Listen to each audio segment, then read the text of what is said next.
ان الذین یکفرون بآیات اللہ ویقتلون النبیین بغیر حق، یقیناً وہ لوگ جو اللہ کی آیات کا کفر کرتے ہیں اور انبیاء کو قتل کرتے رہے ہیں ناحق، ویقتلون الذین یامرون بالقسط من الناس، اور قتل کرتے رہے ہیں یا قتل کرتے ہیں ان لوگوں کو انسانوں میں سے جو عدل کا حکم دیتے ہیں۔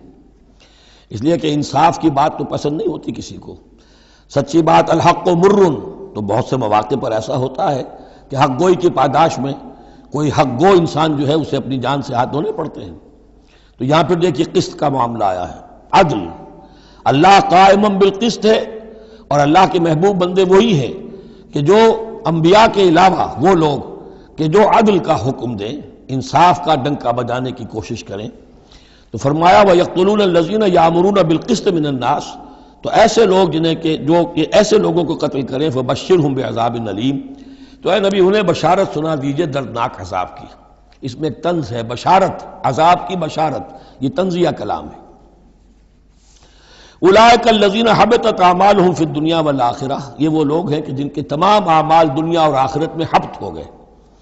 قریش کو یہ زوم تھا کہ ہم خادم کعبہ ہیں اور ہمارے پاس جو ہے یہ لوگ آتے ہیں، حج کرتے ہیں، ہم ان کی دعوت کرتے ہیں، کھانا کھلاتے ہیں، پانی پلاتے ہیں، سقایا ہے، تو ہماری اتنی خدمتیں ہیں، اللہ تعالیٰ کے ہاں جو ہے ہمیں بہرحال ان خدمتوں کے حساب میں ہمیں بخش دیا جائے گا۔ فرمایا وہ سارے اعمال حبط ہو جائیں گے اگر وہ شکل نہیں ہے، اگر تو صحیح صحیح پورے دین کو اختیار کرو گے تو ٹھیک ہے، ورنہ یہ کہ اولئک الذین حبطت اعمالهم فی الدنیا والآخرہ، بڑے سے بڑے چیریٹی کے کام کیے ہوں، چیریٹیبل انسٹیٹیوشنز قائم کر دی ہوں، کوئی حیثیت نہیں رکھتی اللہ کے نگاہ میں۔ وما لهم من ناصرین، اور ان کا پھر کوئی مددگار نہیں ہوگا۔ الم تر الی الذین اوتوا نصیبا من الکتاب، کیا تم نے غور نہیں کیا ان لوگوں کی حالت پر جنہیں کتاب کا ایک حصہ دیا گیا تھا؟ اوتو مجہول کا صیغہ، یہ جیسا کہ میں نے عرض کیا جہاں کوئی مذمت کا پہلو ہوتا ہے تو اس میں یہ مجہول کا صیغہ آتا ہے۔ جنہیں کتاب کا ایک حصہ دیا گیا تھا، یدعون الی کتاب اللہ لیحکم بینہم، اب انہیں بلایا جاتا ہے اللہ کی کتاب کی طرف کہ وہ ان کے مابین فیصلہ کرے۔ ثم یتولی فریق منہم وہم معرضون، پھر ان میں سے ایک گروہ جو ہے پیٹھ موڑ لیتا ہے اعراض کرتے ہوئے، یعنی یہ کہ مانتے بھی ہیں کتاب کو لیکن اس کے فیصلے کو تسلیم کرنے کے لیے تیار نہیں۔ ذالک بانہم قالوا لن تمسنا النار الا ایاما معدودات، یہ مضمون آ چکا ہے سورہ بقرہ میں۔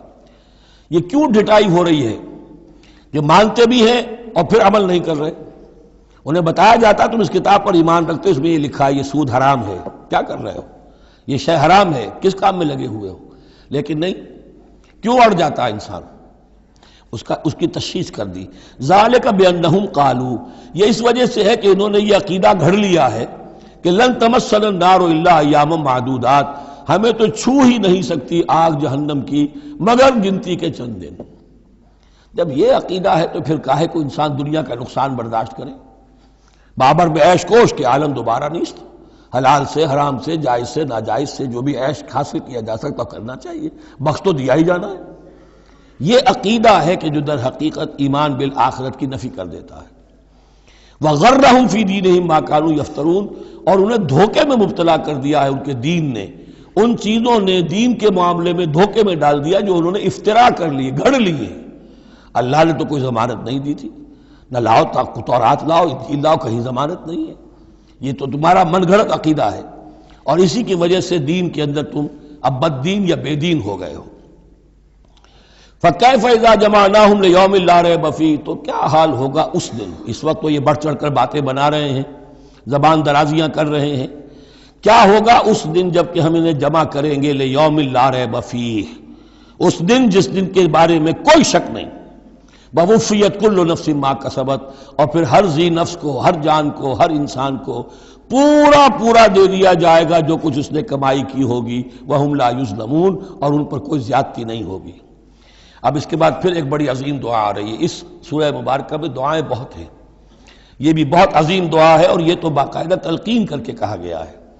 کہیں تو ایسا ہوتا ہے لوگ ایسے دعا کرتے ہیں، یہاں ہے قل اللہم مالک الملک، کہو اے اللہ جو تمام بادشاہت کا مالک ہے، مالک الملک ہے، کل ملک اس کے اختیار میں ہے، تؤتی الملک من تشاء، تو حکومت اور اختیار دیتا ہے جس کو چاہتا ہے، وتنزع الملک ممن تشاء، اور سلطنت چھین لیتا ہے جس سے چاہتا ہے، وتعز من تشاء، اور تو عزت دیتا ہے جس کو چاہتا ہے، وتذل من تشاء، اور تو ذلیل کر دیتا ہے جس کو چاہے، بیدک الخیر، تیرے ہاتھ میں سب خوبی ہے۔ اس کے دونوں معنی ہیں، کل خیر، خوبی تیرے ہاتھ میں ہے، دوسرے کہ تیرے ہاتھ میں خیر ہی خیر ہے۔ بسا اوقات انسان جسے اپنے لیے شر سمجھ بیٹھتا ہے وہ بھی اس کے لیے خیر ہوتا ہے۔ آسان تحبوا شیئا وہو شر لکم وآسان تکرہوا شیئا وہو خیر لکم، انک علی کل شیء قدیر، یقیناً تو ہر چیز پر قادر ہے۔ تولج اللیل فی النہار، تو رات کو لے آتا ہے دن میں پرو کر، وتولج النہار فی اللیل، اور پھر دن کو نکال لاتا ہے رات میں سے پرو کر، وتخرج الحی من المیت، اور تو نکالتا ہے زندہ کو مردہ سے، وتخرج المیت من الحی، اور تو نکالتا ہے مردہ کو زندہ سے۔ اس کی بہترین مثال مرغی اور انڈا۔ مرغی میں جان نہیں ہے لیکن اسی میں سے چوزہ برآمد ہوتا ہے، زندہ ہے، اور وہ مرغی جو ہے وہی انڈا دے رہی ہے۔ تو گویا کہ اللہ تعالیٰ کے ہاں وہ چیز چل رہی ہے، تخرج الحی من المیت وتخرج المیت من الحی، وترزق من تشاء بغیر حساب، اور تو دیتا ہے جس کو چاہتا ہے بے حد و حساب۔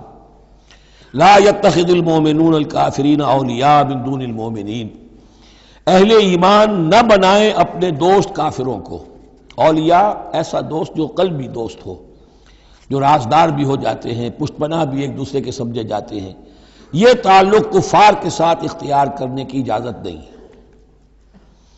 ایک اچھا رویہ ہو، ظاہری مدارات ہوں، آپ ان سے اچھے کلچرل طریقے پر بات کریں، تہذیب کے ساتھ، یہ اور بات ہے، لیکن دلی محبت، قلبی رشتہ، جذباتی تعلق، ان کی ایک ایسے باہمی مدد کا ایک رشتہ قائم کر لینا، پشت پناہ ہونے کا رشتہ بنا لینا، اس کی اجازت نہیں ہے۔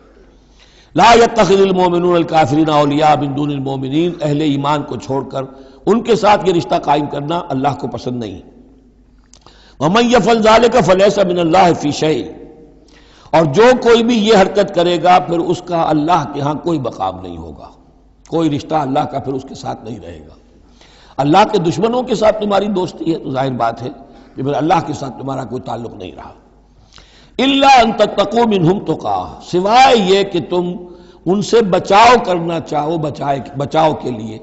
بعض اوقات ایسے حالات ہوتے ہیں کہ کھلے مقابلے کا بھی موقع نہیں ہے، تو آپ طرح دے رہے ہیں، آپ وقت جو ہے یو آر بائنگ ٹائم، تو اس میں کوئی ظاہری خاطر مدارات کا مسئلہ بھی ہو جائے تو کوئی حرج نہیں ہے، لیکن یہ کہ مستقل واقعی قلبی محبت قائم کر لینا یہ جائز نہیں ہے۔ ویسے یہ کہ اسی پھر آیت کے اسی الفاظ کو ہمارے ہاں اہل تشیع نے تقیہ کی جڑ بنا دیا ہے، لیکن انہوں نے اسے پہنچا دیا اس حد تک کہ جھوٹ بھی بولو، اپنے عقائد بھی چھپا لو، اور اس کے لیے دلیل یہاں سے لاتے ہیں۔ لیکن یہ بالکل ایک دوسری شکل ہے کہ یہ صرف ایک ظاہری مدارات کی حد تک، ایک حد تک، یہ نہیں کہ آپ جھوٹ بولنے پر آ جائیں اور آپ ایک چیز کو چھپانے پر آ جائیں، بس یہ ہے کہ آپ اس وقت تک جیسے ہم پڑھ چکے ہیں سورہ بقرہ میں کہ اگرچہ یہ یہودی جو ہیں ان کے دلوں کے اندر آگ بھری ہوئی ہے تمہارے خلاف، لیکن یہ فصفحوا فاعفوا واصفحوا، ابھی ذرا درگزر کرتے رہو، ابھی فوری طور پر ان کے ساتھ جو ہے معاملہ کوئی مقابلے وغیرہ کا شروع کرنا مناسب نہیں۔ اس حد تک مصلحت بینی تو صحیح ہے، لیکن یہ نہیں کہ جھوٹ بولا جائے معاذ اللہ۔ وَيُحَذِّرُكُمُ اللَّهُ نَفْسَهُ، اور اس میں بھی اب اور نرمی کر دی، اللہ تمہیں ڈراتا ہے اپنے آپ سے، اللہ سے ڈرو، یعنی کسی اور سے ڈر کر خواہ صرف خاطر مدارات کر لینا بھی صحیح نہیں ہے، لیکن یہ کہ بہرحال ضرورت ہے، کسی وقت مصلحت ہے تو کرو، لیکن یہ کہ اصل تمہارے دل میں خوف اللہ کا رہنا چاہیے۔ وَإِلَى اللَّهِ الْمَصِيرُ، اور اللہ ہی کی طرف تمہیں لوٹ جانا ہے۔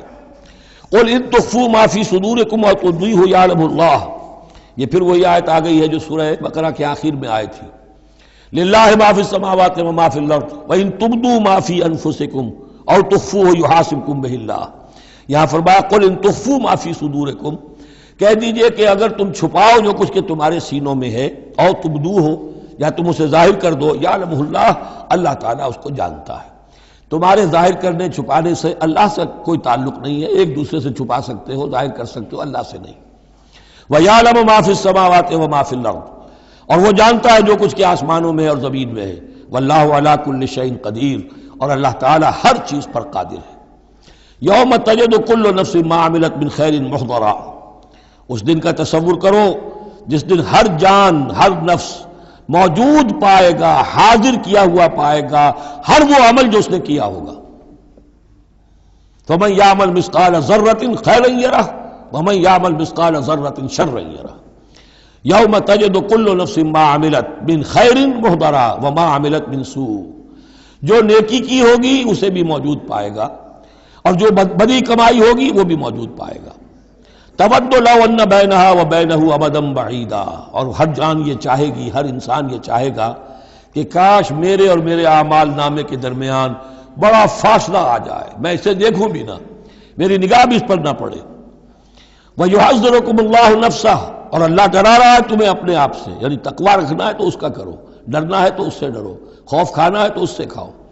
وَاللَّهُ رَءُوفٌ بِالْعِبَادِ، اور اللہ تعالیٰ اپنے بندوں کے حق میں بہت شفیق ہے، یعنی یہ وارننگز اسی لیے دے رہا ہے کہ تمہاری عاقبت برباد نہ ہو، بار بار سمجھا رہا ہے۔ قُلْ إِن كُنتُمْ تُحِبُّونَ اللَّهَ، یہ آیت بہت معروف بھی ہے، مسلمانوں کو پسند بھی ہے۔ ہمارے ہاں جو وعظ ہوتے ہیں، تقاریر ہوتی ہیں، تو اس کے اندر بہت کثرت سے کوٹ ہوتی ہے